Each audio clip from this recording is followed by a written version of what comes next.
সৈয়দনা ইউসুফকে ভাইয়েরা কুয়ার মধ্যে ফেলেছে।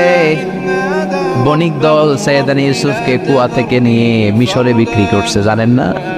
ইউসুফ আলাইহিস সালামের ঘটনা জানেন? সবাই জানেন।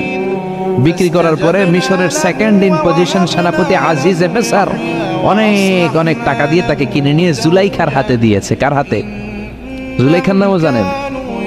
জুলাইখার হাতে দেওয়ার পরে জুলাইখা তার নিজের ছেলের মতো মানুষ করতে শুরু করেছে। কিন্তু সৈয়দনা ইউসুফ যখন যুবক হয়ে গিয়েছে, ওনার চেহারা এত সুন্দর ছিল, জুলাইখা নিজেই ইউসুফের প্রেমে পড়ে গিয়েছে। নাউজুবিল্লাহ পড়েন। জুলাইখা বলে, ইউসুফ আমি তোমারে ভালোবাসি।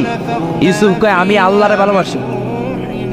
জুলাইখা বলে, ইউসুফ আমি তোমার সাথে প্রেম করতে চাই। ইউসুফ বলে, আমি কার সাথে প্রেম করতে চাই? প্রেমের কথা কি বললেই হয়? বেটা বলে হইতে হবে না?